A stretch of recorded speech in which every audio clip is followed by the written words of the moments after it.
Good evening, everybody. Will the Standing Committee on Public Accounts please come to order? The meeting has been called to consider the list of reports announced in the House by the Government House Leader on March 24th, 2022. Prior to dealing with this evening's business, I'm pleased to table the responses provided by the Auditor General of Manitoba to the questions pending responses from October 14, 2020 meeting. These responses were previously forwarded to all members of this committee by the research officer, and I'm aware that we have some new members since then. So if you'd like another copy, please speak to the research officer directly.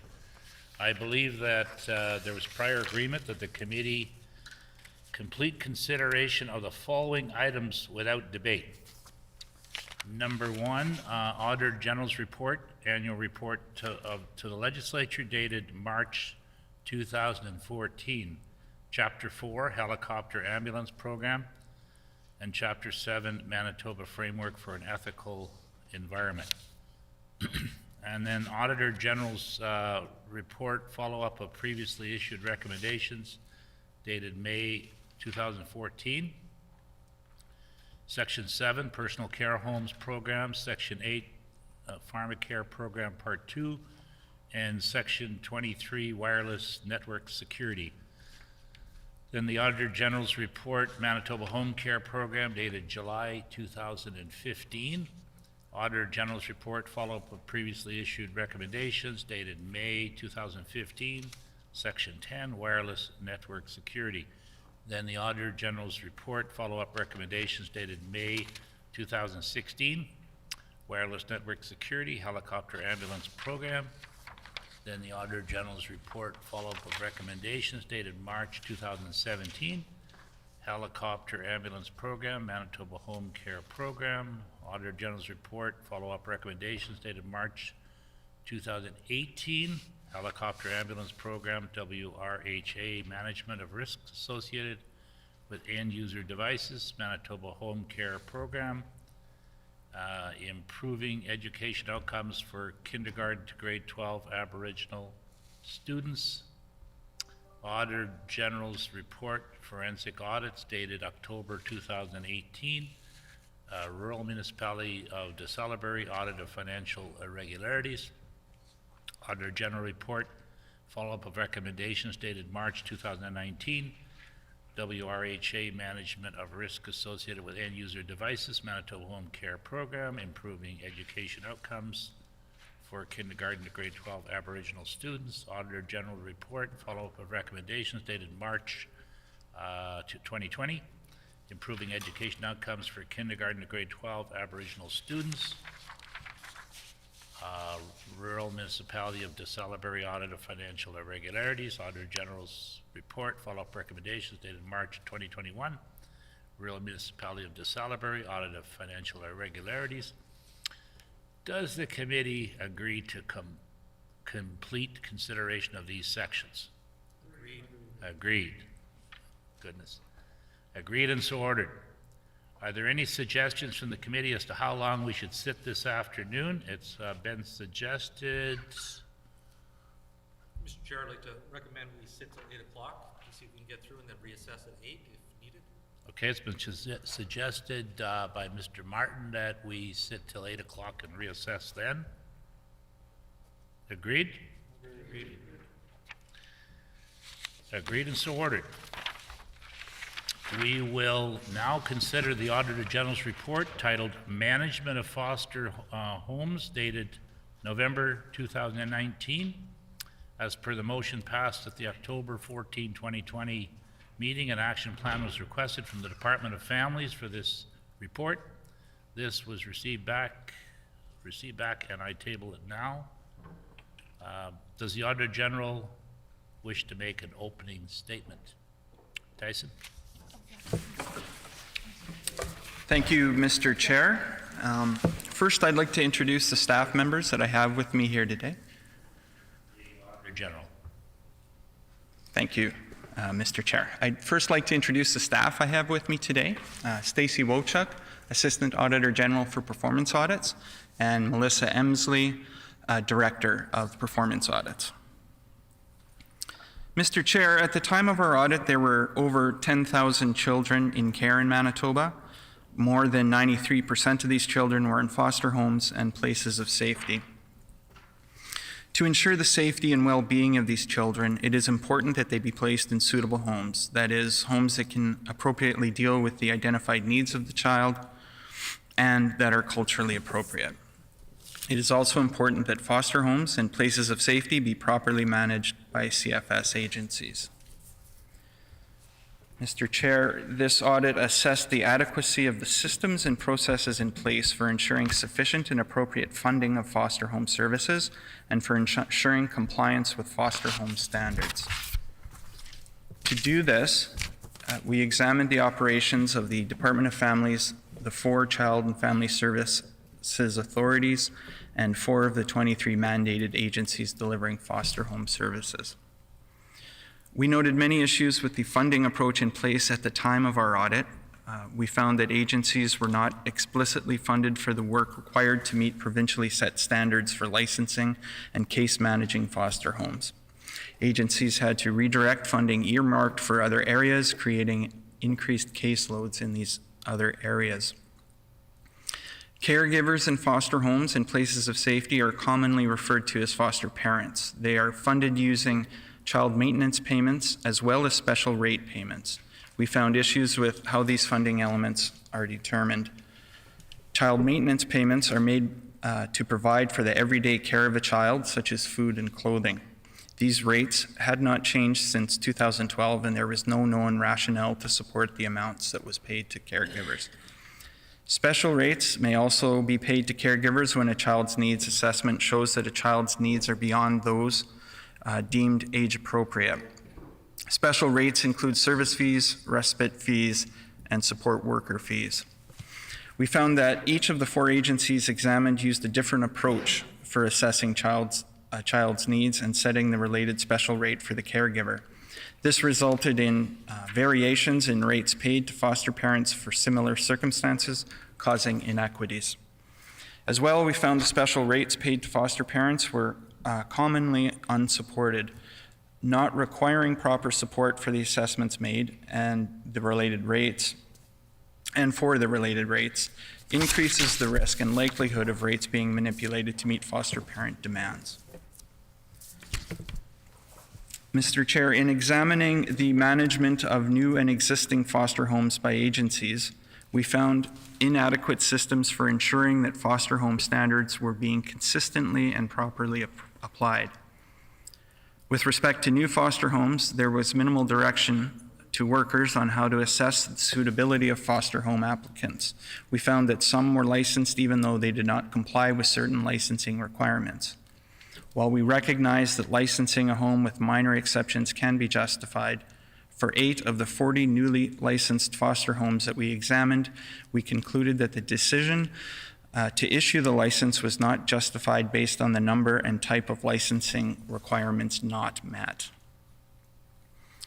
With respect to the renewal of existing foster home licenses, we found that they were renewed despite gaps in the agency's annual reviews.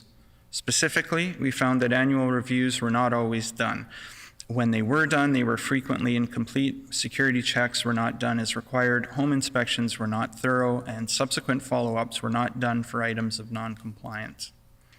In addition to gaps in the required annual reviews, we noted some of the workers overseeing foster homes conducted limited home visits and rarely made unannounced visits.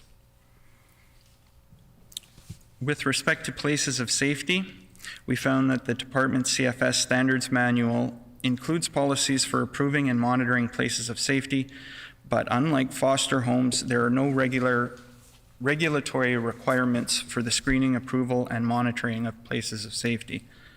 We found weaknesses in how agencies assessed places of safety for suitability, noting a lack of guidance, required documents not always being prepared or obtained, and thorough assessments of the information that was attained were often not on file.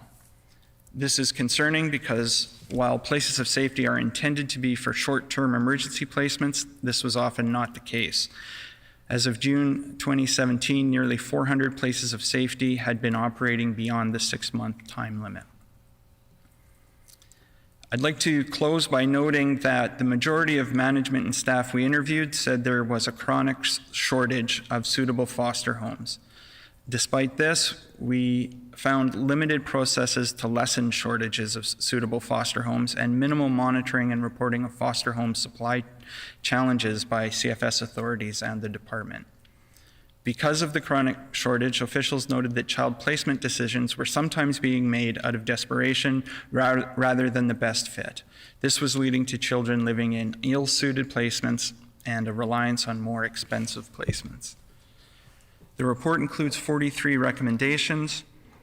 In February 2019, the province announced it would begin implementing single envelope funding of authorities. It's important to note that some of our recommendations in the report relate to strengthening the funding model that was in existence at the time of our audit. Nonetheless, we believe these recommendations are valuable to the department and authorities as they move forward with implementing single envelope funding approach. Thank you, Mr. Chair. The Deputy Minister wished to make an opening statement, and would she introduce her staff that are here today? So you have to introduce, you have to say. Pardon?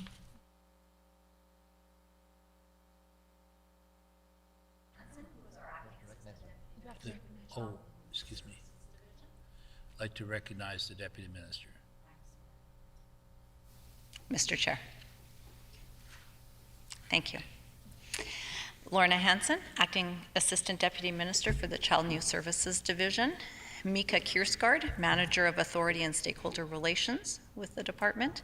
And Andrew Lagunese, I hope I got that reasonably right, who's our comptroller for the division.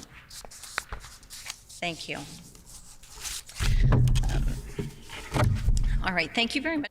Opportunity to join you for this discussion today on, an important subject matter. And while much of the landscape has changed surrounding, there's been big changes to child welfare in the last couple of years, many of the Auditor General's recommendations are still very useful for the department and authorities. Clearly, you're coming to correct something. There we go. Awesome. I want to acknowledge the Office of the Auditor General for their attention to the issue in the report released in 2019. The department recognizes the significant time spent to understand the important aspects of care, and particularly within the complexities of our child welfare system in Manitoba.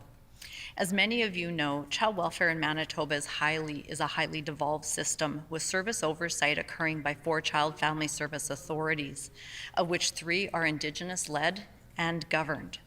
As you will be aware, the creation of the Child and Family Services Authorities and our now long-standing devolved child welfare system was done in collaboration with First Nations and Métis leaders as part of the Aboriginal Justice Inquiry Initiative. In recognition that more than 90% of children in care in Manitoba are either First Nations, Métis, or Inuit, the devolution of central system oversight was a necessary foundational step to begin the transformation within child welfare to Indigenous-led and culturally appropriate services versus services that were formally designed based on geography. The creation of the authorities through the Child and Family Services Authority Act impacts oversight of foster care in Manitoba. The provincial role is to establish policy and standards, and it's partnered with authority decision-making and local and culturally appropriate policy in foster care home licensing and support. Authorities in Manitoba have the role to mandate and oversee child and family service agencies and to provide the direct care to children. These child and family service agencies, in turn, license foster homes in Manitoba. The licensing agency reviews applications, follows provincial guidelines, and applies local and authority-led direction to ensure the safety and best practice requirements are met. If approved for licensing, the agency and the authority work together to provide orientation, training, inclusion of cultural and community connections, and the local CFS agency provides foster home support and direction and financial support. The department now provides funding through single envelope to authorities to support service delivery. This includes foster care licensing and other placements to prevent to prevention streams such as supported guardianship and customary care. In Manitoba, some third-party organizations manage and coordinate specialized foster home services. These too are licensed by CFS agencies. The goal for these organizations is usually to train and support higher skilled foster parents to provide for care for children who may have exceptional needs. Under this model, the third-party organizations provide more tailored training, knowledge, and skill development to support foster carers. Children placed in these homes are usually assessed as having a higher level of need and higher per diem payments on their behalf. All homes still must have a CFS agency who has reviewed the background, the application, and then assessed in order to determine the decision to license the home and renew it annually. Since 2019 and since this audit, the child welfare landscape has evolved significantly on a number of fronts, but most notably single envelope funding, child welfare transformation, and federal child welfare legislation has transformed the landscape. C-24 is federal legislation, has more recently has led to active negotiations here in the province with Indigenous governing bodies. Individually and collectively, these steps advance First Nations and Métis peoples' inherent right to determine the types of services needed to support families and protect children. It signals a return to Indigenous customary practices and approaches and a commitment to reconciliation, and to a shared belief that systemic Indigenous-led change is needed to improve outcomes for children. Changes made under child welfare transformation are succeeding in reducing the number of kids in care in Manitoba. There is an increased use of extended family, kinship, community, and all forms of customary care and alternate care arrangements, because this is keeping children more closely tied to family, community, and culture. We know that this improves outcomes for children, increases parents' overall wellness, and maintains safe connections to children's inherent right to know their family and where they come from and belong. Investments have been made in community-based supports outside of the child welfare system to help children remain in home.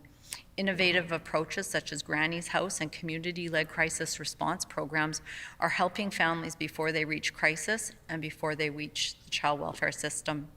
These prevention strategies are Indigenous-led, and they are resulting in families seeking help versus requiring mandated intervention. These Manitoba-created solutions are garnering attention from other jurisdictions who are looking at ways to replicate our successes. The CFS authorities are focusing on new approaches to help children find stability with extended family and communities when parents are not able to parent, and as alternatives to traditional stranger-based foster care home models. These shifts in practice support holistic, child-centered approaches that do not sever their connection with family, community, or culture. Some examples include a focus on customary care placements and arrangements following local cultural traditions. The move to single envelope funding for child welfare in Manitoba means that child and family services authorities and agencies now have autonomy to make decisions based on specific needs of communities. The new funding model reinforces the relationship between authorities and their agencies, and it's flexible, autonomous, and allows for appropriate financial decisions based on the needs of children and foster providers, including extended family and kinship alternate care providers working with their agencies. Authorities and their agencies are able to proactively decide how best to use that funding and what support each program needs in their agency. The shift in funding underscores a shift in practice from funding-focused assessments to outcome-focused planning. Agencies are now able to use funds in prevention services, which we all know are always more cost-effective, both short and long-term, and lead to better outcomes and apprehension. As the number of children in care decreases, this frees up even more funding for other areas of family and community work. The department has taken action to respond to the recommendations from the report by the Office of the Auditor General. They inform our child welfare transformation. Of the 43 recommendations, some have been addressed, while others are in progress or alternate solutions have been identified. 11 of the recommendations we have assessed as being the responsibility of CFS agencies or authorities. As the department navigates transformation, it must balance change to strengthen the provincial system as we know it today, with an eye to the architecture for a new child welfare system where other nations, First Nations and Métis Nation, pass laws paramount to provincial laws and shape the landscape. As we come to further understand the federal legislation and concurrent jurisdiction in what was solely provincial space, the department is having to consider its approach to this work. We have observed history in the making in Manitoba. Peguis Child and Family Services is the first Indigenous law-mandated service provider, providing services to children and families who are members of their communities. This is under the Act respecting First Nations, Inuit, and Métis children, youth, and families, and it restores the constitutional rights of nations to make and provide laws to provide child welfare services to their people, both on and off reserve. In Manitoba, we are actively engaged and aware of a number of other Indigenous communities and/or governing bodies who are in various stages and will soon be supporting children and families under their own laws and no longer under the provincial legal framework. This continued evolution will dramatically alter the landscape of provincial child welfare services in Manitoba and significantly change our working relationship with service providers. We are committed to working in partnership with Indigenous governing bodies, as this is one step to truly reconciling and improving outcomes for children, youth, and families.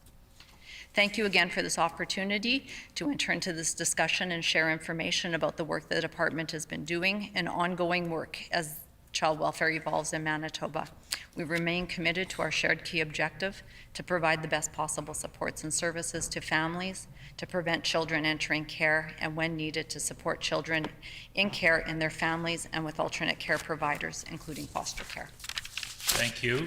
Before we proceed further, I'd like to inform those that are new to the committee of the process that is undertaken with regard to outstanding questions. At the end of every meeting, the research officer reviews the answered for any outstanding questions that the witness commits to provide to answer to, and will draft a questions pending response document to send to the deputy minister. Upon receipt of the answers to those questions, the research officer then forwards the responses to every PAC member and every other member recorded as attending the meeting.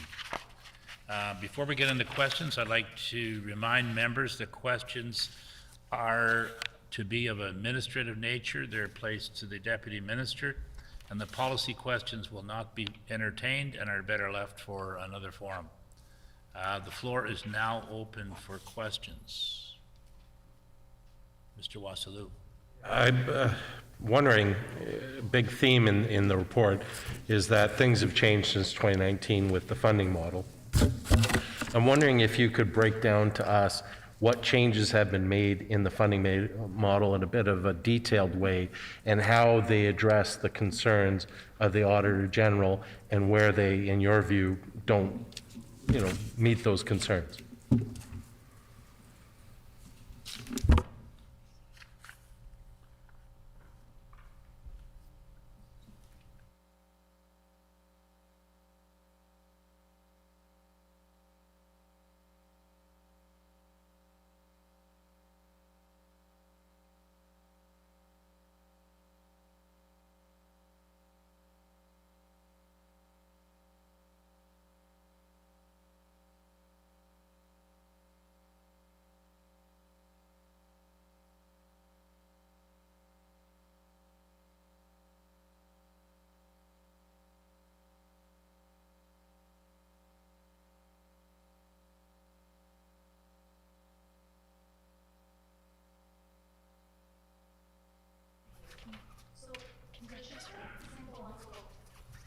The deputy minister. Sorry. I'll get the hang of it, I promise.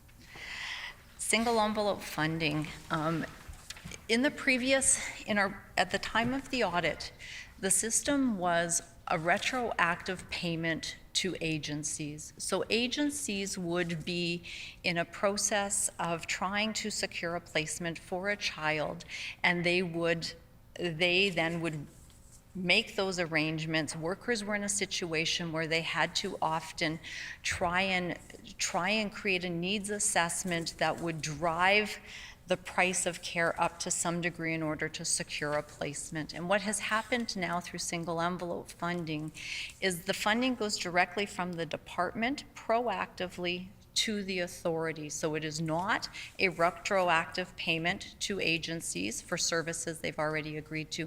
It goes to the authorities where they have the proper oversight then of their agencies. The prior system cut the authorities out of the oversight role with respect to funding and put that relationship directly between the department and agencies.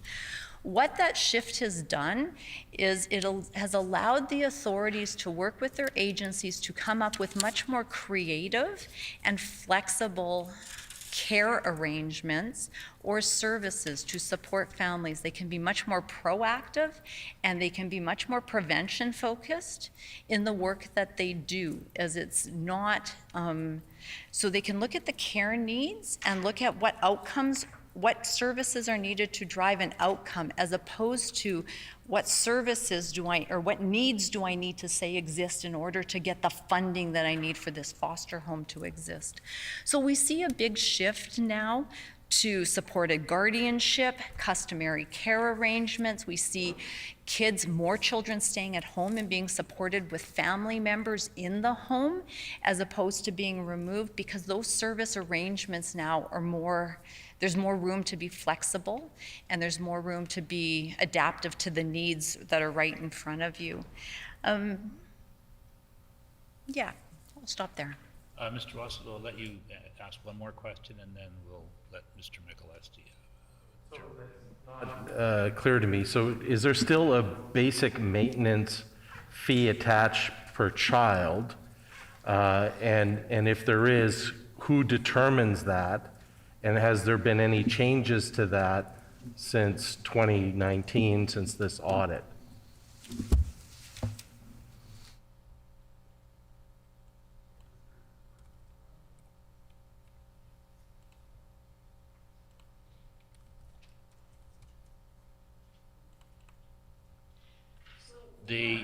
The Deputy Minister. Thank you, Mr. Chair. We don't fund basic maintenance directly anymore. So there is a minimum, I understand, a minimum dollar amount provided in terms of what needs to be provided for a foster care amount if you're going to be providing foster care. That's what sets the minimum. Many authorities and agencies can then work with how they need to create the service framework around that, and they can raise those, they can raise well beyond the minimum amount or the standard that the province has put in place. So, but we don't fund to that anymore. Mr. Michalewski. Thank you very much, Mr. Chair. I guess I would have to just open comment on the report in general. I understand it's a very complicated situation when you're talking foster care. Very, very, very complicated. I can appreciate that. But having said that, the report does highlight a lot of things that weren't working and some really basic fundamental things. I understand, and it's been mentioned that there's been a funding change, which really can change the outcomes considerably. So, you know, I'm encouraged to see that, and I'm encouraged to hear that there seems to be some positive actions that's been going on for a couple of years on this. So that's great to hear, because this is something it is extremely important, and it shouldn't be something we need to make sure we get this one right. And but understanding there's some foundational changes that are going on, there still is going to be a need, whether it's in transition or wherever we land, that there's audits. There's performance audits, and of course, if we go through the report, there's, you know, we look at licensing, home inspections, security checks, all these things that have, there's flags been thrown up on them. Now, again, I understand that the funding has changed, so that might just change everything. But I guess my question is, what's embedded in here to ensure that the audits are taking place all the time, that they're being monitored all the time, and who's doing it? Because it's not okay, I don't think, to simply say it's the responsibility of the authority, you know, and nobody's watching. You know, there needs to be checks on this. So I guess that's my question, is having to do with the audit process during transition and where we're going to land, if there's any thought about that. The Deputy Minister. Thank you, Mr. Chair. So it is the role of the authorities in foster care to oversee their agencies and the licensing of foster care. I think there's recognition that this audit and the shift to single envelope funding at the same time raised awareness within the system to pay more attention to some of those things. The shift to single envelope funding places authorities in a position where they really have to look at what's going on there in a different way than they did. And I think the audit highlights some of the gaps that they need to focus on and pay attention to.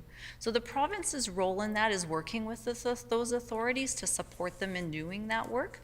We do know that the GA, following this audit, went and did some of their own work on quality assurance with respect to foster care. We know that other authorities have undertaken foster care quality assurance review work too.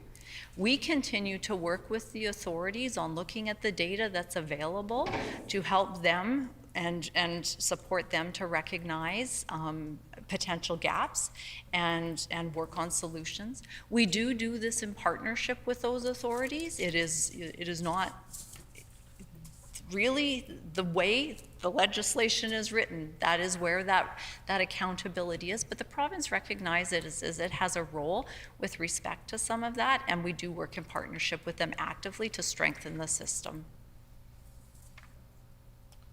Mr. Mikuleski, one follow-up question? Just one follow-up question, and I guess, again, this need for ongoing audits and accountability, again, to me, it's something that, it's critical, right, to the entire system, funding the whole bit. So is there any sort of timeline? Have you got a flow chart? Okay, we're going to hit a particular, let's say, housing standards, right? Let's pick that, and we're going to resolve this. We're going to focus on that. We're going to have everything in place in terms of standards, what's measured. You know what I mean? If we're going to get some sort of established timeline on, because of course these things can drag on forever unless we put an end date to it or a target date. So anything regarding targets?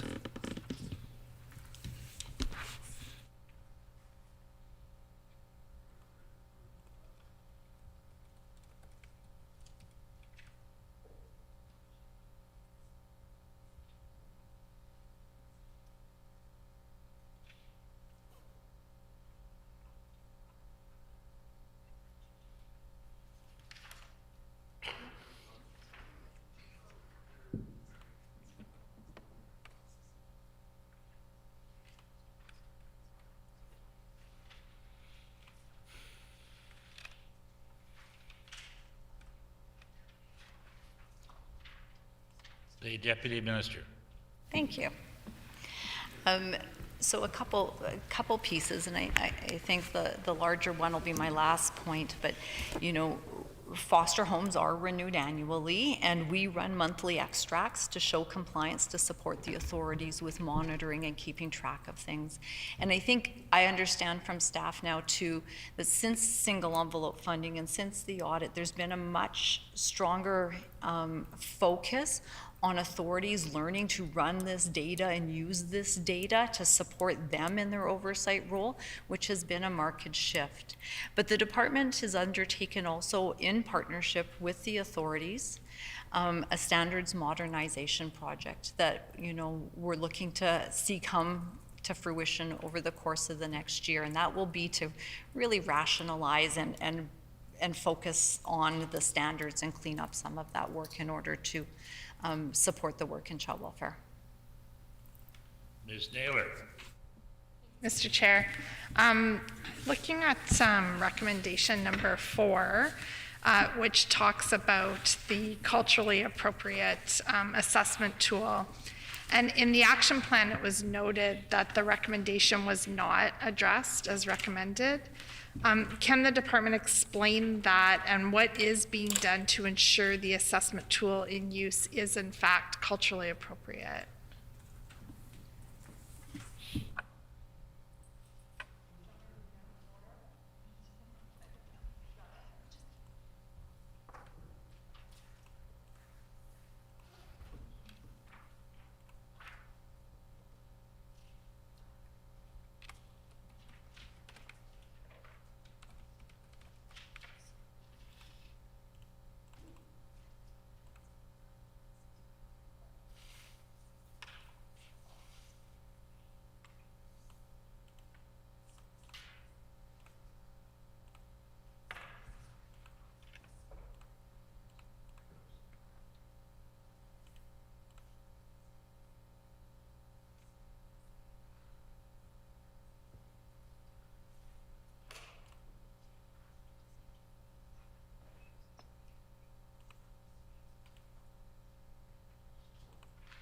The Deputy Minister.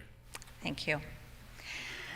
I think I'm understanding your question right, and I trust you'll correct me if I have this wrong. But so the agencies and authorities do use different assessment tools, and really that comes to our place where we don't believe there is one tool that is going to give us that culturally relevant, culturally specific kind of assessment to use across all agencies and all authorities.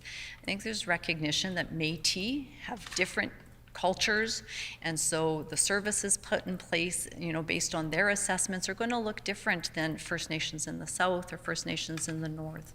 And so the department's role and work with them is, they all have tools, they all have their own policies, they all have oversight principles, but there isn't one universal tool to support that. And so they are able to, determine what services then make sense, and culturally appropriate services make sense in response to their assessment based on using their own tools.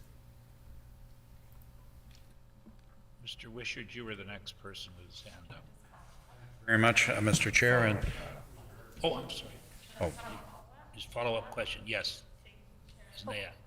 You have to recognize her. Number of components to the fourth recommendation. I mean, obviously the culturally relevant piece is important, but I'm wondering, because that is what was recommended, the action plan says it's not addressed as recommended. Does the department feel that everything that was captured in the fourth recommendation, that it has been addressed? Like by saying that it hasn't been addressed as recommended, is the intention to say it has been addressed in a different way, or that there's not an intention to address those recommendations from the Auditor General's office?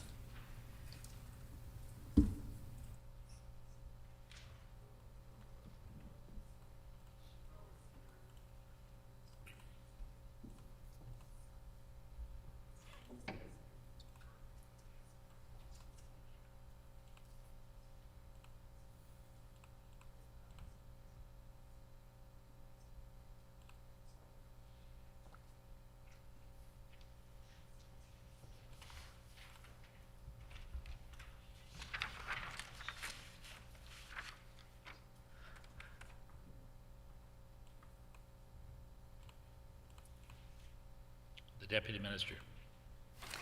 Thanks. So I think what the recommendation here is talking about one provincial tool, and that's not a direction we're heading in. Nor having a tool that directly links a score to a funding amount. That's also really not where agencies and authorities are headed. And so that's not in place. But absolutely, are we working with them, and do we believe that you need to assess the skills and abilities and needs of a kid individually using a culturally specific tool, or a tool that identifies their cultural needs within the framework? Absolutely we do. And then the documentation and the justification, absolutely we believe authorities, and we should be working with them to support them in those endeavors, for sure. Mr. Wishart. Thank you very much, Mr. Chair, and I'd like to take a moment and thank you for the great work that you guys do. I know it's a challenging field to work in, and we certainly all appreciate what's been done. But the ultimate goal is to have the best of foster care that you can find. But finding it is, I am told, increasingly difficult to do in some communities, and you want to have them in the community as much as possible. So I guess I would appreciate a little more insight into how they identify appropriate places of safety or foster homes in the community, and how do you evaluate them to make sure that they meet your criteria and make sure that they're available on an as-needed basis.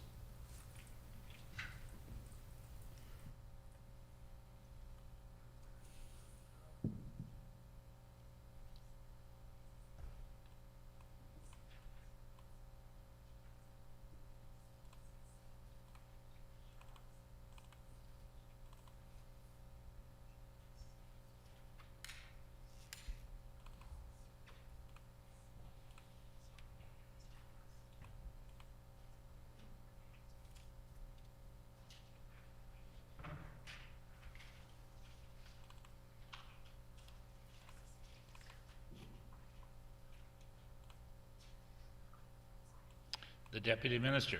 Okay. All right, I hope I cover all of the components of your question here.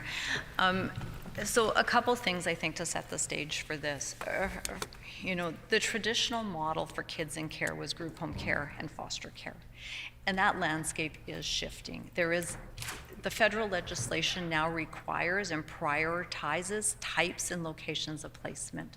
And so the priority placement, and this is law across the country now, so there is a real requirement and obligation when dealing with Indigenous children that we are placing them, and there's like 5 or 6 staff will find them for me to read, that we use immediate or extended family regardless of residence, other family within a child's community of origin, other family of same region or tribal council, other family of the same racial, cultural, or linguistic group, former caregivers, and a placement resource that facilitates contact with placement. So these are orders of placement.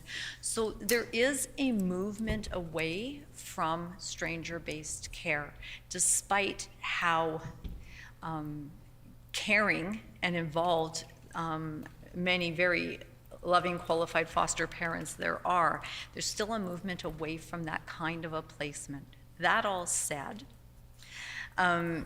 there are standards and regulations that guide the aspects of placements and selecting placements. So safety checks, criminal records checks, how to store items within a household, like you can't have your bleach and all the things underneath the counter not secured, medications, a lot of physical components of that.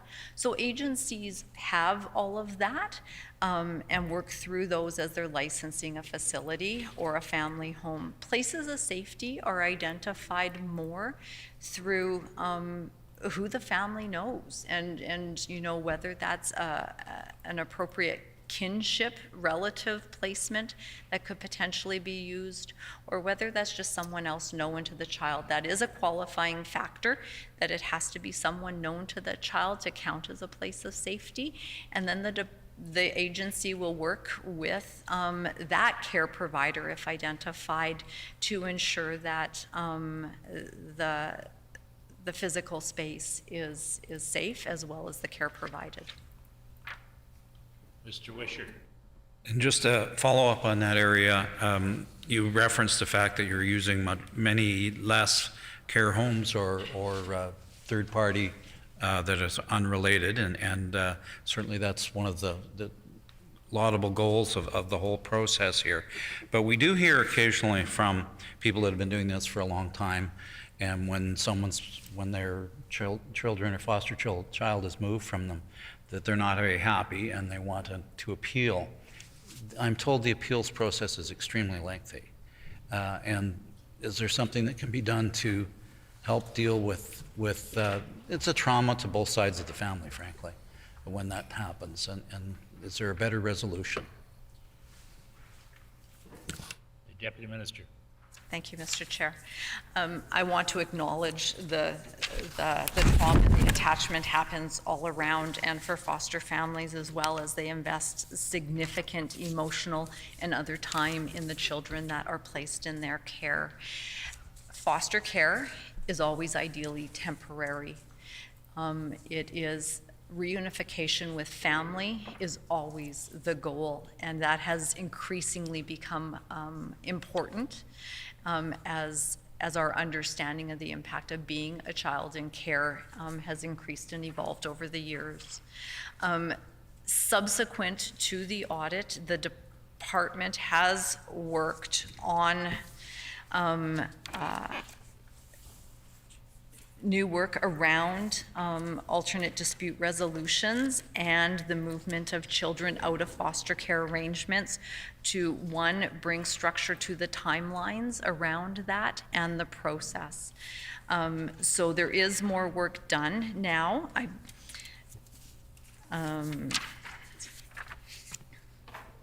Agencies are required to have alternate dispute resolution policies now and procedures developed in consultation with their mandating authorities. The regulation supports agencies and mandating authorities to employ culturally appropriate approaches to alternate dispute resolution. An appeal can occur without licensing cancellation. So we do see some agencies in alternate dispute resolution would, involve an elder, whereas others can evolve quite differently. So if alternate dispute resolution, and there's timelines around that, does not resolve in the issue being resolved, then there's subsequent escalation procedures all the way up to the Director of Child Welfare that then would result in the minister appointing an adjudicator to hear the appeal. The ideal is to move away with that, but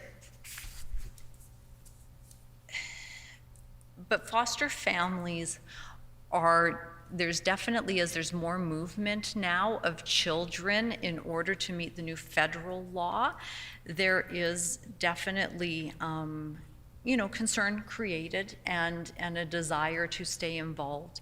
Ideally, if a foster family is an important person in the life of the foster child that they've been caring for, then, movement should still allow their involvement in a perfect world. But yes, all the agencies now have alternate dispute resolutions, authorities have escalation processes, and ultimately the Director of Child Welfare and the minister can appoint an adjudicator. Mr. Lindsay. I just want to go back to the block funding for a minute so that you can help me understand. Now, my understanding is the block funding amount hasn't changed since 2019. The needs, I don't think, have gotten a whole lot less. So could you explain to me just how that same amount of money now is suitable for the system you've got going forward without any increase?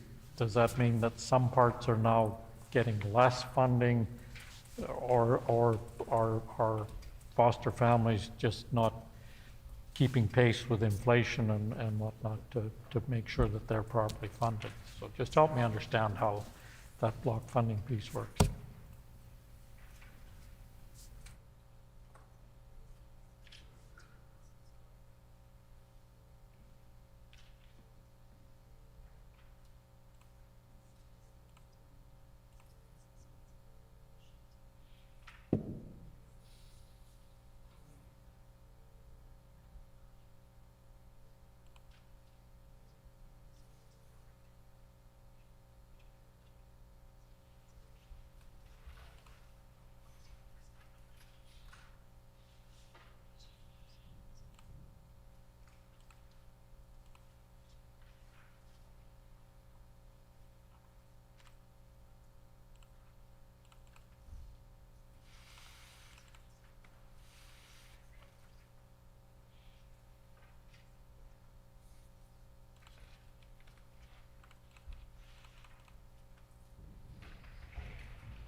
The Deputy Minister.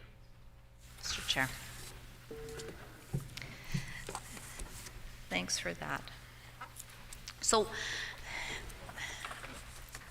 what we know about single envelope funding is we know that authorities and their agencies are actively working for different care options. And so we see more families being supported with supports in the home to even avoid children even coming into care. So those numbers are increasing quite significantly, the number of children being supported in a family home to even prevent those. That's a less expensive option. Then we have increasingly more and more children, if they are brought into care, they're being brought into kinship care or family-related care. And so those also tend to be less expensive options with supports being provided there. So there is and authorities, now that they're part of that loop in terms of funding, which they weren't before, they have definitely a more interest in those high-cost placements, and there is a movement away from the high-cost placements. We see more money going into culturally appropriate services or that are, again, less expensive. We know the average cost of kids in care is going down, and we know the number of kids in care has gone down since single envelope funding. Mr. Lindsay. So it was noted in the action plan that under single envelope funding, the authorities that funding allocations will be reviewed prior to the start of each new funding agreement. And it's been 3 years since the single envelope funding was introduced. What adjustments have been made in the base amounts?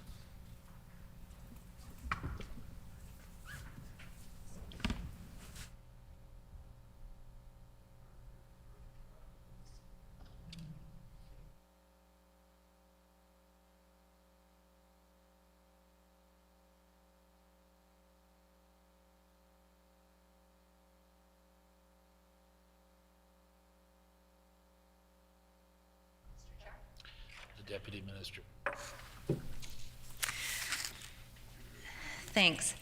So we're at the end of our 3rd year now, and we're really having to, the department's going to have to take a real think at how to approach funding going forward, in light particularly of the federal law and Indigenous governing bodies drawing down jurisdiction. And so we will take a look at the single envelope funding model. We're looking to enter into MOUs with the authorities, the Indigenous authorities, for just 1 year for right now, as we start to build out what this transition and the funding transition begins to look like as we have Indigenous governing bodies taking over jurisdiction. PEGWIS is now pulled out. They're on their own. We know that more will.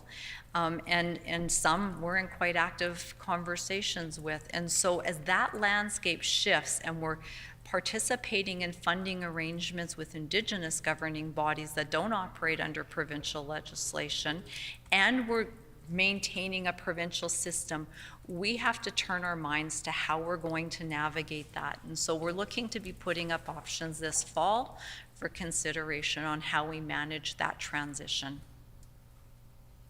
Mr. Martin. Thank you very much. Earlier in the report, you talked about the child assessment format and the fact that all, like the 4 agencies all have their own assessment model.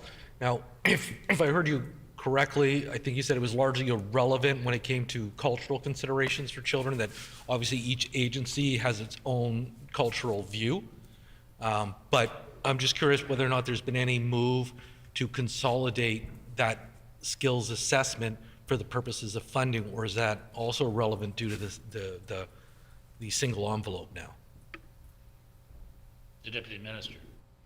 It's not so much that it's about the single envelope. That's about each Indigenous-led authority working with its agencies that it mandates to use what it considers to be a culturally relevant tool to do the work of assessment, to decide what services they need and want to provide. So while we require that the CAF, I don't remember what it's called, is used for those extraordinary level services for the authorities to review. It is the only place at which that one assessment tool is used in the system right now. They have the authority to work with their agencies on the most appropriate assessment tools that they consider.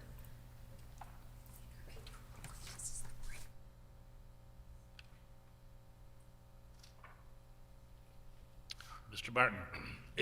Well, I appreciate that. Obviously, the assessment tools are going to be different culturally in that, but I assume that the assessment tools measure more than just the cultural needs of the child.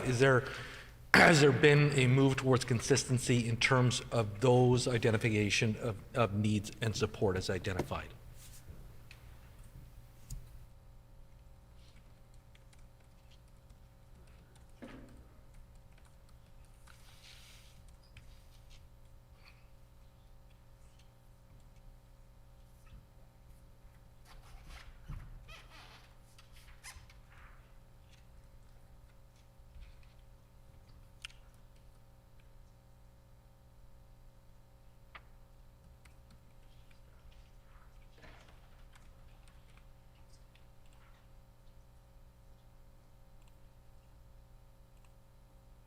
The Deputy Minister. Thank you. So we are talking about a tool that assesses the needs of the child. And no, there isn't a move to look at a standardized tool across the authorities and all their agencies.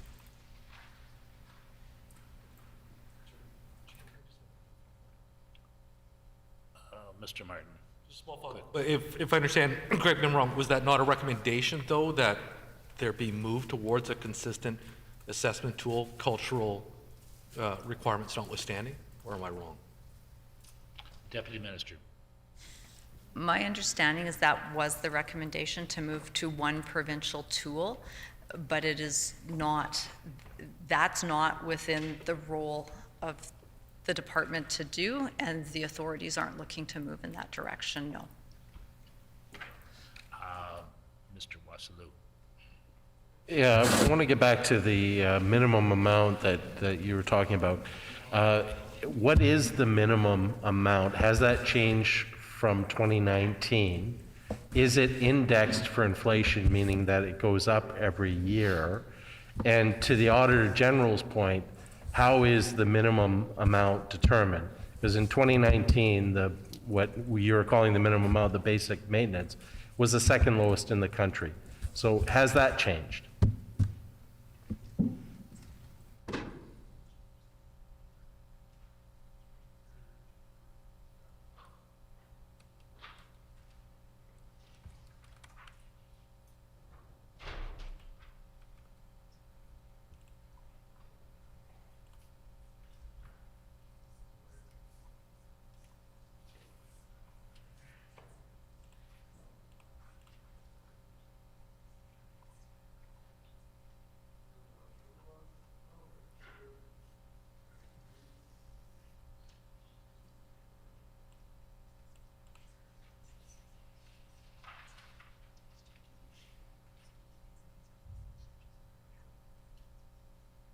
Deputy Minister. Thanks. So I think your question was how much is it to? So I'm going to answer that. So the basic maintenance rates payable to foster parents ranges from $20.11 a day to $30.80 a day, depending on the age of the children and the location of the foster home, or approximately $660 some dollars to $984 a month. The rate hasn't changed since 2011. Authorities, now instead of agencies trying to, work the needs to fit a higher funding model, authorities and agencies are able to look at the services needed and slot those in. And the comparison with other jurisdictions, respecting, it is a bit of an apples and oranges comparison, not knowing what's in each basket of funding. So even if just something like transportation isn't included in another jurisdiction's funding basket, that is significant funding that's included in our envelope that really then does change the landscape of funding. So recognizing that, haven't reviewed all of what the other jurisdictions are doing, but those are apples and oranges comparisons often. Mr. Wassilou. The question from the Auditor General was, how was the minimum reached? It was obviously the minimum 2011. We're 10 years down the road. So what factors go into coming up with that number? Because what I'm inferring here is that there's no thought, with the greatest respect, to that number. It's happened for 10 years, and so that's the number we have. And then from what I'm hearing from you, you've built more discretion into the system, meaning that your individual agencies can provide more funding as they see it fit and see as appropriate on a case management basis. So what safeguards do you have in place for equity, that you could have the same situated child but getting very different resource levels depending on the agency that they fall under the jurisdiction? What safeguards are there for that child?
The Deputy Minister.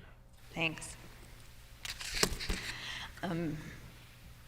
No, recognizing that the rate hasn't been reviewed since 2011 as part of our re-look at single envelope and how we architect a future funding state, all of that will be taken into consideration as we try and navigate how to move forward on funding both the current system and as children move out of the provincial system into Indigenous governing bodies.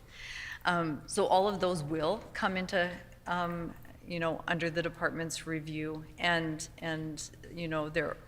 there are some national and international bodies of work that will draw on to inform some of that as we present options. Fundamentally, the shift has been a paradigm shift to supporting prevention and people in the home, but recognize what you're saying. Mr. Teichman. Thank you, Mr. Chair, and I also very much want to thank the staff for their work and the deputy for her work. And this is a very, very important task, and one that is near and dear to my heart, and one of the reasons I got into politics in the first place. So I also want to thank Mr. Lindsay and Mikuleski for exploring some of these items. I'm particularly intrigued by the federal framework and the comments you had there about how PEGWIS and potentially future other agencies are now able to operate under a federal framework, essentially completely independently from any provincial authority. And I'm assuming that funding is still flowing from the province to these independent authorities. So if you can confirm that that is the case, and maybe just talk a little bit about if the federal government has in their law any consideration for taking on that responsibility themselves. And if you could also comment on how, if all First Nations enter into this type of, MAT enter into this type of an arrangement and adopt the federal framework, what percentage of the children in care would that represent for us? The Deputy Minister. Understanding that more than 90% of children in care are Indigenous, that represents if Indigenous governing bodies take full jurisdiction for all Indigenous children in care, that would leave a much smaller provincial child welfare system. I don't expect that will be the case overnight, but there is active work happening by some of our largest First Nations communities and the Métis. And so, and our highly devolved system supports this transition. And so I think we will see that movement.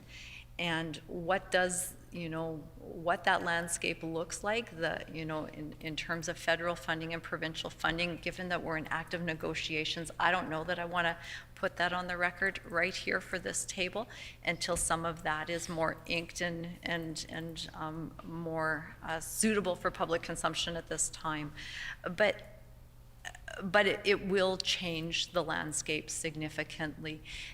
This is federal law that will now gives First Nations and Métis the same constitutional rights as the province has over child welfare.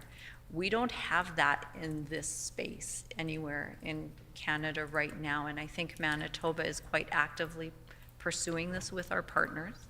And so navigating concurrent jurisdiction, navigating potentially 20 plus sets of other legal frameworks that will govern this space is a significant piece of transformation. It will happen not only on reserve, but it will exist off reserve. So yeah, I hope I answered all of your questions. Mr. Teichman. No, I think that's fair. And just to be, for clarity, I guess, of how it's working with Peguis right now. So the General Authority, I think, or the Winnipeg Child and Family Services would have no involvement with someone from Peguis, whether they were in the city here or wherever they were in the province. The Deputy Minister. Good question. So under our current Authorities Act, families can choose their authority. This federal law, First Nations will pass their laws and it will apply to their members as they define their members. And so Peguis will define its members as part of their law, and then it will not matter. No other authority, no other authority will have jurisdiction, not the General Authority, no other Indigenous authority will have jurisdiction to provide services to those children. They will not exist under provincial law. They will be governed by a completely independent law. Ms. Naylor. Thank you. I just want to go back to a little earlier, you talked about there being less children in care now, and so when you were addressing questions about funding. And so that brings me to a question about kind of the accuracy of calculating the number of children in care. This might be a question for the Auditor General, but we've seen that the Auditor General has long identified that CFSIS records aren't accurate. That was taken from the Auditor General's notes. Yet we know the department is relying on that number to determine the number of children in care. So I'm wondering both, this might be a question for the EG, does he have a sense of the accuracy of the number of children in care? And how are resources determined if those records in fact aren't reliable as a count of the number of children in care?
The Deputy Minister.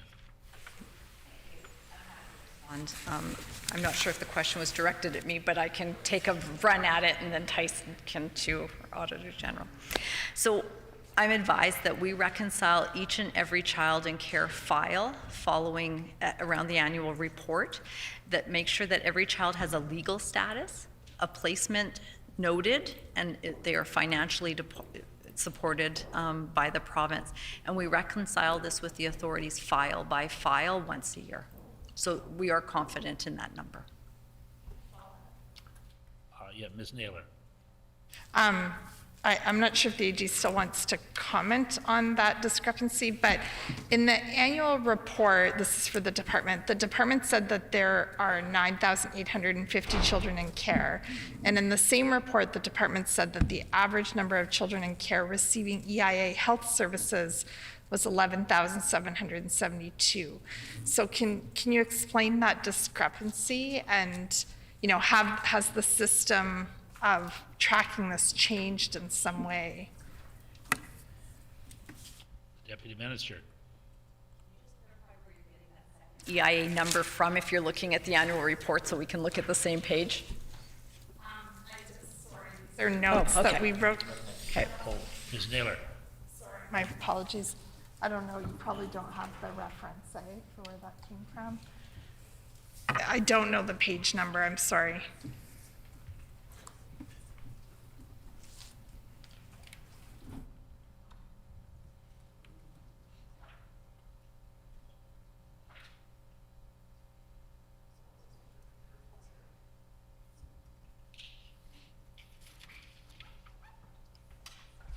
The Deputy Minister. Not knowing exactly what numbers you're looking at, I understand that the annual report is children in care at a point in time, like so on March 31st. And if I understand, and we're making the right assumptions here, that the EIA numbers are probably services provided to kids in care over the course of the year. So it's going to capture all of them over the course of a year, whereas the numbers for kids in care in our annual report would be a point in time. Mr. Lamont. Thank you. Thank you very much. It is, we are all living in interesting times, especially with the transfer of jurisdiction. Of course, the vast majority of children in care are Indigenous, but some aren't. And again, that transition will not happen overnight. I was wondering, is there still a shortage of foster homes? And what is the department, because one of the recommendations was around safety, what's the department doing to ensure that existing foster homes are safe and that parents are sufficiently supported? Because clearly there are also going to be, there's a certain percentage of some of their kids with disabilities and so on who have special needs. And if you could just let me know, is there still a shortage of foster homes, and what's happening to ensure that existing foster homes are safe?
Deputy Minister. Thank you. So I think a couple pieces in response. The federal legislation requires an order of placement priority. That order of placement priority puts, and this is that kind of traditional foster home stranger care at the bottom. So it is driving demand in a different way now, in a different place. The shift to family, kin, community, other kinds of care is really the focus and effort of authorities and agencies, because there's a federal law that now requires it. And so there's a significant shift. Do we still need foster homes? Yes. I'm advised that there's a real fluctuation, though, in the need for that. And so in some communities that will be greater than others. It's not the same as it was even a few years ago. Mr. Lamont. Yeah, I guess, the follow-up is, it relates to block funding, is that as well, because I think, I've spoken with people who work with agencies, and it's clear that the prevention end of it, it means if you can spend a few bucks on, what was the example? Diapers, diapers or groceries, you can sometimes prevent somebody from being taken into care. But again, that's the federal law applies to Indigenous, there are non-Indigenous kids in care as well. But the one around block funding, because on the one hand, block funding allows for that greater flexibility with that block funding, but if there's a fluctuation, as you say, even if there's a fluctuation, say, in the number of children, how does that work? And are there agencies that have said they felt caught short, or that they are struggling because, if they have a surge in cases, or how is that block funding calculated now? And has that been increased at all over the last 3 years?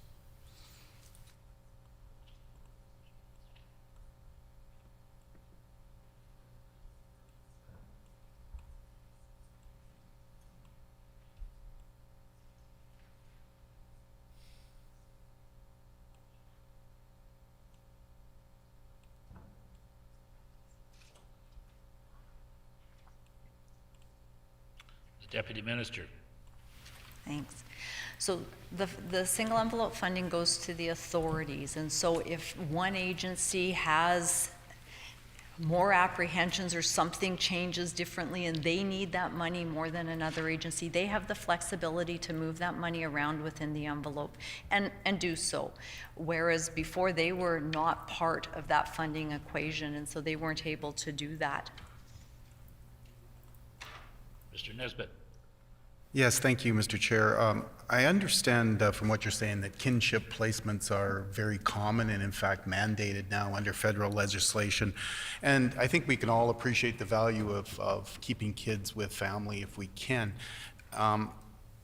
Does that then outweigh the standards that might be in place for care homes, foster care homes in the province? I know the Auditor General recommended that changes be made to the foster homes licensing requirement, and in your action plan you addressed that and said new legislation was coming. So I guess my question is, will the foster homes licensing regulation be amended to clarify requirements specifically for kinship homes? The Deputy Minister.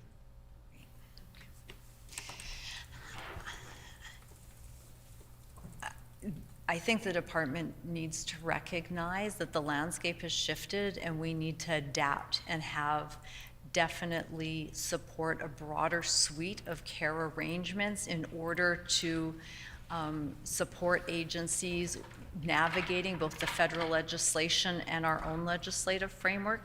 And so what that all looks like, not sure yet, but yes, we recognize there's a need to adapt and to do that to support and enable kinship care. Mr. Nesbitt. Thank you for that. Is there any timeline for any legislation that might address this issue? Deputy Minister. I can't commit to a timeline right now. Mr. Wasilou. Well, I want to follow up on Mr. Lamont's question. So initially, if you're an agency, you get a set amount from the province. If you have a surge in your jurisdiction, you have the freedom to reallocate the money to deal with that surge. But is there any process to get more money from the province to make up for those unexpected expenses during the year? Or are you basically on your own and you have to make whatever funding the province handed to you work?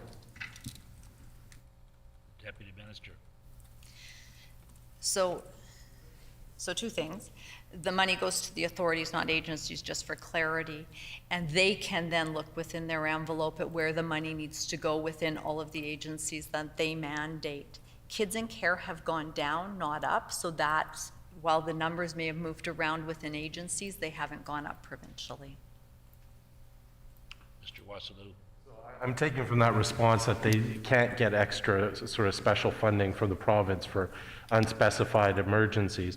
But my other question is, the Auditor General found in 2019 that there were different salary levels between agencies, that Winnipeg Child and Family Service paid the best, and they were concerned about the inequities of that, because obviously the most experienced or the best qualified are going to gravitate to the higher salary, and that could affect retention, that could affect recruitment, and create very uneven systems of CFS, where you don't get the same level of staffing and professionalism between agencies. Is there any safeguards with this current funding model to prevent that? Or given the sort of, single envelope funding model, that situation is actually exacerbated and that the province has no control over the salary levels for the same position in two different agencies? Deputy Minister.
Deputy Minister. Thanks. So yes, recognizing there's inequities in staffing in the report, and some of those inequities I think are a result of location. I think some of the issues raised around in the report around OASIS highlight possibly more of a location issue than they may a salary issue. But the agencies all receive the salary. The authorities receive the funding for salaries. They all choose how to pay their workers, recognizing that the Winnipeg Child and Family Services staff are part of the government of Manitoba, and they are funded differently. Mr. Wishart. Thank you, Mr. Chairman. Thank you for taking our questions this evening. We're all very aware that C-24 has kind of changed the whole landscape here a little bit, and in many ways Manitoba was probably positioned better than some other provinces because we were already a fair ways down the devolution process, so there are other things to change besides what you have outlined here. But you made one comment that kind of worried me a little bit. You mentioned that the First Nations themselves would define their own membership, and that may work pretty well if they're certainly of the open and inclusion approach. However, I have 3 First Nations in my constituency I'm honored to represent, and they've had some seniors come back to their First Nations from other locations, and they were not always opening and welcoming. And in fact, they get to define their own membership, and there is no appeal process to that. So we don't want to get ourselves in a corner where we have any number of kids, heaven forbid, that nobody wants. So we have to be aware of this this challenge to the process, and make sure that when the definition is outlined and they have their own right to define them, their membership, that they are as open and inclusive as possible. And I'm not sure what you can do to help with that, but I can tell you it is a challenge out there. Deputy Minister. Thank you. Respecting that the province can't be defining membership, I think what we will be actively looking for is transparency in a process, so that it's understood who is a member of which communities as we navigate the transformation. Mr. Lamont. Yeah, thank you. Just a question back to the single envelope funding, because it was mentioned in the action plan that funding allocations will be reviewed prior to the start of each new funding agreement, and it's been 3 years. So have there been any adjustments to funding allocations and base amounts? No. Deputy Minister. No, we're at the end of the first 3 years, and we're about to go into now, our next year. And no, there isn't an allocation adjustment. We're working towards MOUs for this next 1 year as we try and navigate how we both disentangle funding from the existing system and navigate funding of the existing system. Mr. Lamont. Yeah, and just to go back to a question I had about foster homes, clearly, you mentioned that basically they'll be a place of last resort, which is to be expected, but inevitably there's lots of things we end up having to resort to, including last resorts. So I just wanted to make sure, is there still a shortage of foster homes currently, and what has been done to make sure that they're safe? Deputy Minister.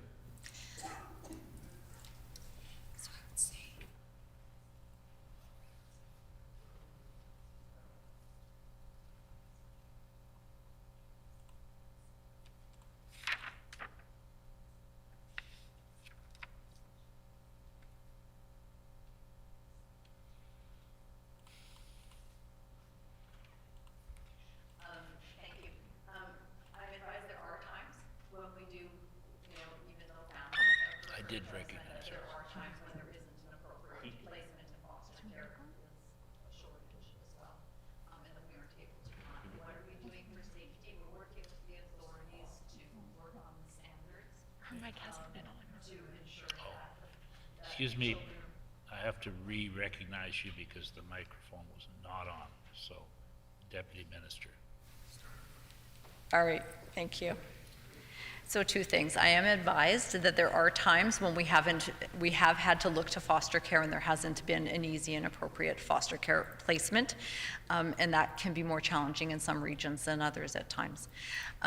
In terms of working on your question with respect to safety, we are actively working with the authorities and the agencies to look at the recommendations that came out of the report, the findings, to run audits on the numbers to help them with implementation to ensure that they're able to support their agencies with licensing.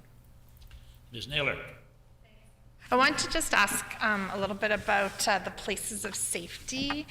And I noticed recommendation 26, which was to develop written standards and guidance to conduct assessments of places of safety. There's a list of what those standards include. I won't read them all out now. But I do understand that that recommendation was addressed and that those standards have been met. So my question is that I noticed in the report that when the report was done in 2019, when the Auditor General's report was done, that the approvals for places of safety were missing almost 25% of the time. There weren't approvals, and that more than half the time the approval happened after the placement. We also know that some of those placements were, rather than being a really short time, could be very, very long. The report wasn't really clear on, how much after, the next day, was it an emergency, it's the next day, or was it weeks and months later? So I'm wondering if you can comment on how in the last 3 years that's changed. With the new standards in place, are approvals happening prior, like 100% of the time, prior to children being placed in places of safety? And if not, how often Are these delayed, and do you have approvals for every place of safety home?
The Deputy Minister. Thank you. Thanks. I'm advised that since the audit, one of the things that we've done is we've created new reports within the CFIS system in order to enable authorities to run their own reports on places of safety and to monitor them more directly, so particularly around those approvals. I'm advised that, places of safety, particularly outside of Winnipeg, often happen on an emergent basis, right? And so the minimum requirements before a child can be left for sure must be done, and often in consultation with a supervisor. But the formal approvals may not be in place until the next day or so. And so that may come after. So that's some of the work the department is doing. We know that because of the federal legislation, there are more places of safety happening, and that requirement around the 1 month to pursue licensing and the licensing process, we know that we have to adapt and do more work in those space. Those numbers are going up. Ms. Naylor. Thank you. So also just a follow-up question about the places of safety. So with the action plan that was implemented, again, the follow-up and documentation of security check results, the related documentation for non-compliance, whether or not the placement's done on an emergency basis or not, and greater clarity on the suitability of a place of safety. How different or how did those standards or guidelines compare to, say, those of foster homes versus places of safety? What are the differences around those standards? The Deputy Minister. Sorry. Yes, they're the same. Mr. Mikuleski. Thank you, Mr. Chair. Again, just kind of a bit of a preamble and saying, number one, thank you for being here tonight and helping us provide some answers to questions we have. Of course, foster care, if we can avoid it, that would be the best. I think we all agree with that. And I guess just some of the comments, where the direction things were going. And of course, there needs to be will on all sides. And it sounds like whether it's federal, provincial, Indigenous, provincial, there's got to be a strong will to get this right and make the system work better for the kids. So having said that, there was some language mentioned about a paradigm, how things are structurally transforming, right?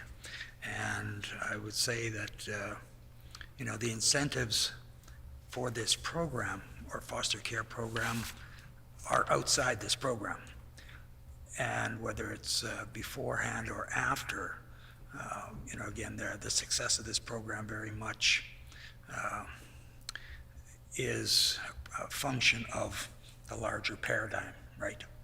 So again, I'm optimistic to when transformation language is being used. But I would ask you, and I would ask the department, is there a sense of cooperation as over the last, since the funding model changed in the last 3 years, has there been a sense of cooperation between, and are things moving ahead? Like I don't have a crystal ball to see the outcome, but is there a real cooperation to get this right? And then my other question would be to Auditor General, because again, and just because the language that's been used here, 3 years is a lot seems to have happened. Like, how relevant really is this report, and should we be not having a recommendation, an update on all recommendations, right, to get us current on this? Because I understand lots of this is relevant to a functioning system, but like, how far are we away from, say, getting a recommendation or an update on all the recommendations?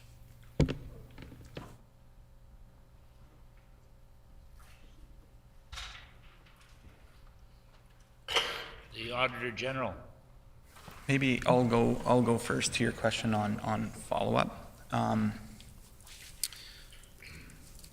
We are planning to do a follow-up of the recommendations that we made in this report. I don't have a date for it right now, but we're looking at, we're re-looking at our follow-up process and how we conduct it, factoring in the fact that that there's an action plan in place, and there is a process in place to, there is a potential process to request a progress report in the meantime until our final follow-up. Right now, we're looking at probably the latter part of 2023 or into 2024 when we would do a follow-up. That would allow enough time for a lot of these changes to have been put into place and relook at the recommendations and the status of the response from the department, and looking at the new context or the new paradigm that we're in. So we're a few years away, but it's certainly, we will be doing a follow-up in the future.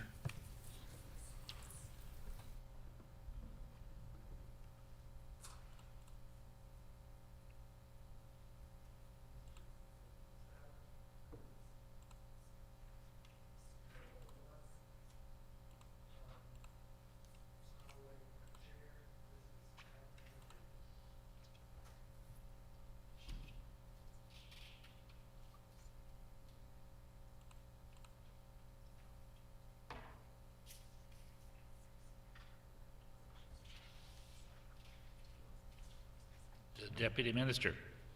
Mr. Chair, staff are eager to tell me about all the collaboration, so I'm going to say the answer is yes, there's lots of collaboration. I didn't write it all down. I think just in the briefings I've had in the short time I've been here, there's significant work and partnership happening with the authorities. Whether it was the Auditor General's report or the single envelope funding, the two combined have really brought together the authorities in the department to do some significant work together just on the system. They're engaged in the standards review with us and working with us collaboratively there. Where we used to have one staff that managed a placement desk, we now have a collaborative process with the authorities to work on placement of kids in care, right? They're engaged around funding and that kind of work. We're doing potentially some work collaboratively on third-party foster homes. So there's a lot of excitement around engagement and architecting a future together here. Mr. Mikulášky. No further questions. Mr. Lindsay. Thank you. So just back to some things you said earlier about the cost, and I get perhaps where the care in the same family home, there may be some reduced costs there, but when it's kinship care, you've taken the child from the family home and maybe it's going to stay with grandma or grandpa or an uncle or aunt or something. You said there was also less cost there. So could you explain to me why there's less cost there than there would be in a stranger care? I don't understand why it would cost less.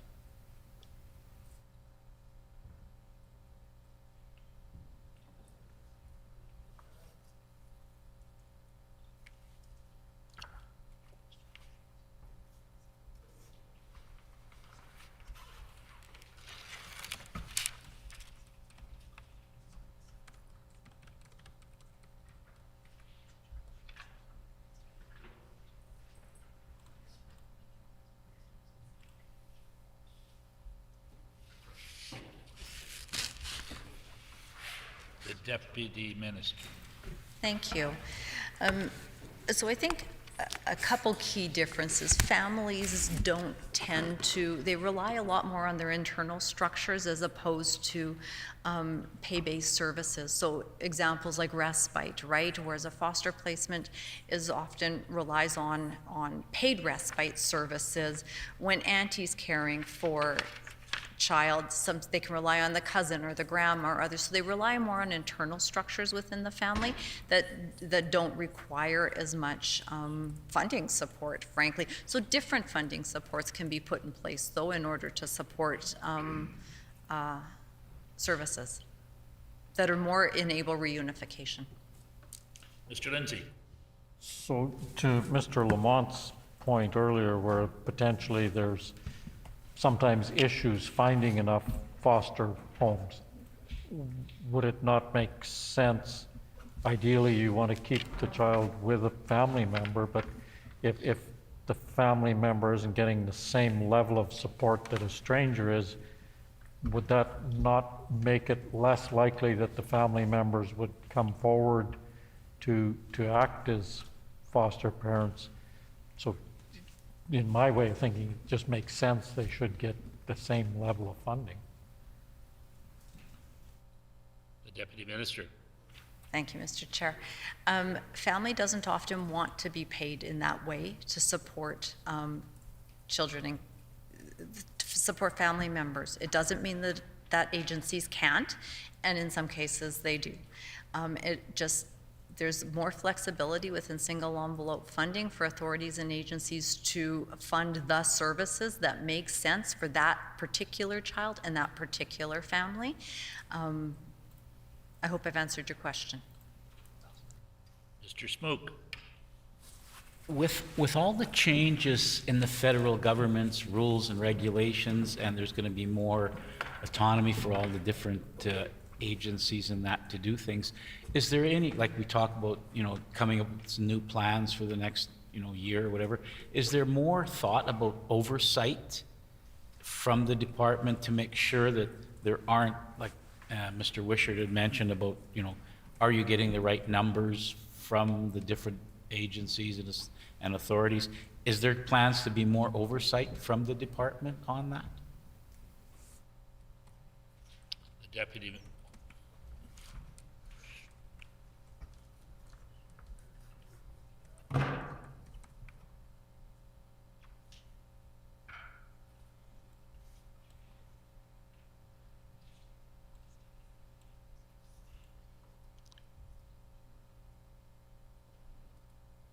Deputy Minister.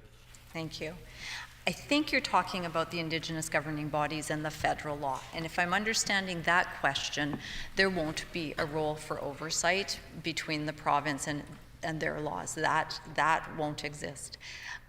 However, we will always partner and work with those Indigenous governing bodies to make sure children aren't falling through the cracks. So there will be, the role of coordination will become ever that much more important as we potentially have, more than a dozen sets of laws that govern the space of child welfare.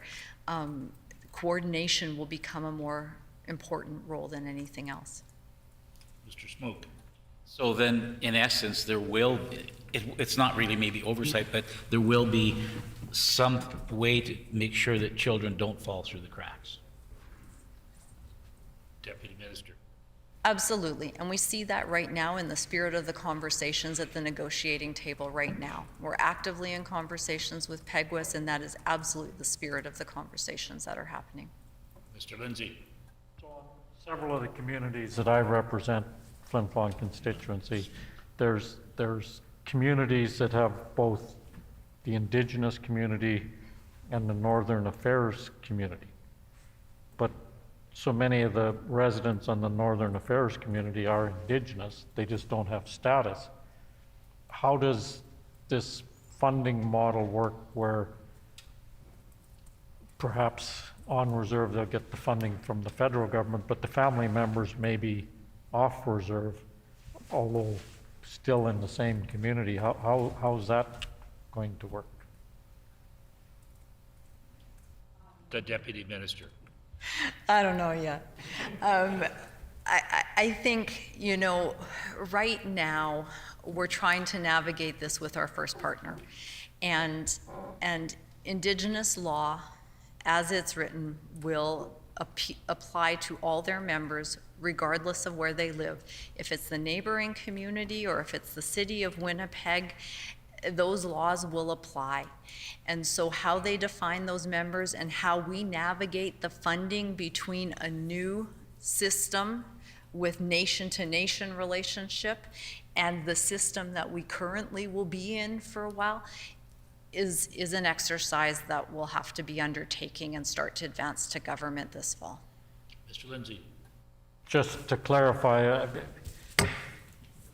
some of the members that live in the Northern Affairs communities aren't classified as members of that First Nation because of previous federal law that stripped certain individuals of their membership rights, and some of those descendants haven't got those rights back, but that still may be the family member that should be stepping up to assist.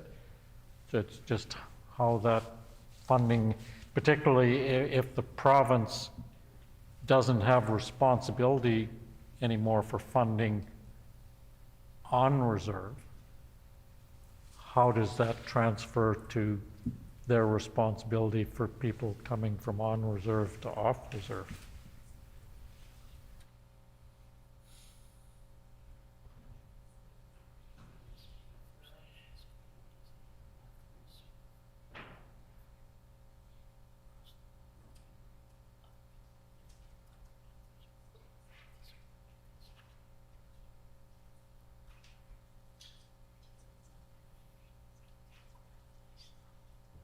Deputy Minister.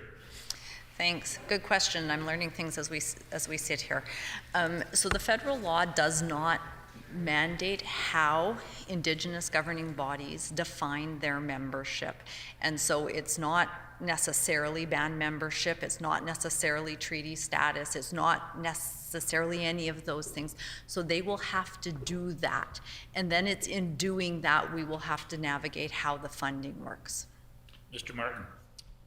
One of the things we've talked about is support for agencies and support for children, but we haven't touched on support for foster parents themselves. I know one of the recommendations from the auditor was the implementation of minimum standards for foster parents, whether expectations of the agency, maybe some cultural knowledge, physical, medical needs of the child, as well as initial 1 week visit upon initial placement of the child. Now, the department says that those recommendations were met. I'm just wondering now, what are the minimum standards for a foster, in terms of supports for a foster family?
Deputy Minister.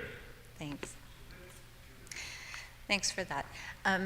So a couple things in response. The department has done some works on standards around, particularly around culture and training, in order to ensure that there is a shared understanding of the history of First Nations, Métis, and Inuit people in our country and province, in order to then provide further support for kids in care. And the department did some work around funding authorities to also then build out and deliver some of that training. And then in addition, subsequent to the report, there has been a foster care placement communication protocol developed, and that really outlines the roles of, I think what the Auditor General recognized was that sometimes what you have is a foster home, and you have different agencies, workers going through that home, you have the licensing worker, and so it was really to build out what are the communication standards around all of that, and what are the roles and responsibilities of the different players entering and leaving that home in response to either the child or the foster family, to ensure that some of the gaps that I think were identified in the report are addressed. Mr. Martin. Mr. Wasserloo. Now, under the old funding model, there was extra funding for northern and remote agencies of 5% allowance.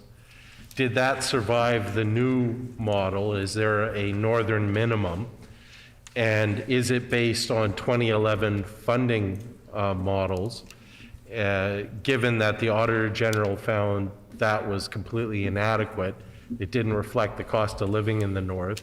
And is there a system in place to actually take into account the cost of living in north and to adjust the minimum amount accordingly?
Deputy Minister. Thanks. So the envelope that went to authorities was based on actuals, 2019 actuals? The envelope for 2019 was based on 17-18 actuals. Okay, I got that right. And so it includes everything in that envelope. So the envelope wasn't based on basic maintenance or northern, it was based on all of that and based on the actuals. So it included the special needs, respite services, all of that formed the envelope. Now how authorities are funding their foster families within that envelope may look quite different. Mr. Wasserloo. Now, the Auditor General noted that the Phoenix Sinclair inquiry basically said that the gold standard for child protection caseload was 20 cases per worker, and they found that that wasn't being met in 2019. Now, is there an official ratio that the department has, and is there a safeguard in place now that you have this single envelope funding that will ensure that these agencies are putting no more than 20 cases per child protection worker?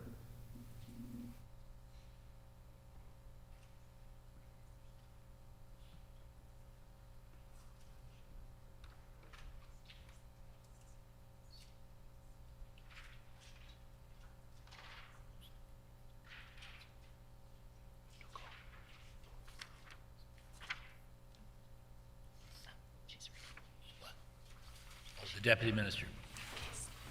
Thanks. So the previous funding formula was based on those ratios that you're referring to, but the current funding formula is not. It was based, again, like I said, 2019 funding envelope was based on the actual funding that went to, the money that went to the authorities was based on the actual funding, including the entire envelope. So, and then it is the role of the authorities now to provide that oversight and supervision of their agencies and how they work and commit their practice. Are there any more questions? Mr. Wasilou. So there's no direction or best practices from the department saying that it should be a 20-to-1 ratio. And is this something that is monitored by your department and action is taken if the numbers are way out of what's reasonable? The Deputy Minister. Sorry. No, the department doesn't provide a standard with respect to ratios, recognizing that how agencies and authorities organize caseloads is designed to meet the needs of how they're choosing to serve the client group that they're serving. Are there any further questions? Here, Mr. Wasilou. One of the issues under licensing standards was something called a criminal risk assessment was done instead of a criminal record check. And the impression I get is, quite frankly, untrained workers doing a profile on a potential foster parent. And obviously, my background as a criminal lawyer, I have some incredible concerns about that type of process. I'm wondering if you can explain what is the criminal risk assessment, who's doing it, and are they still being done, or is that practice, been retired? Let her answer.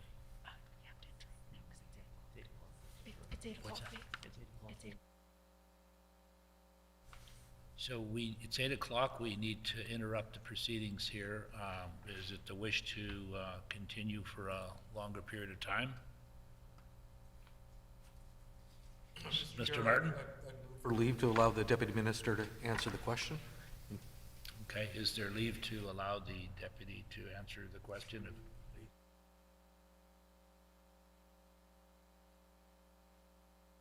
Then we'll put the question after that. Agreed? Okay. So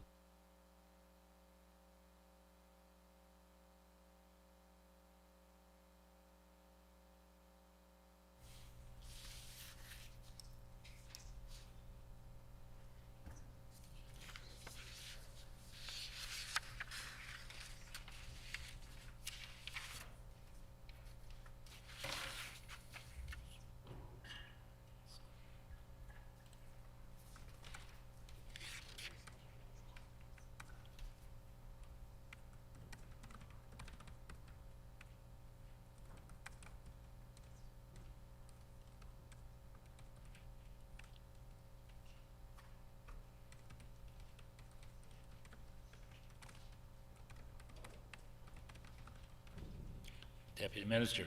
Okay, thank you. So criminal risk assessment is, I'm advised, is only done in a place of safety, and it's really done when you can't and don't have time to get a criminal record check.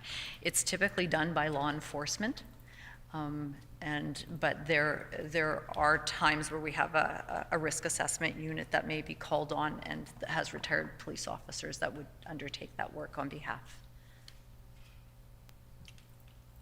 Hearing no further questions or comments, I'll now put the question on the report.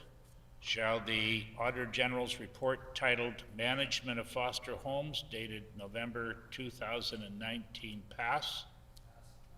This report is accordingly passed. The hour being 8:02.5.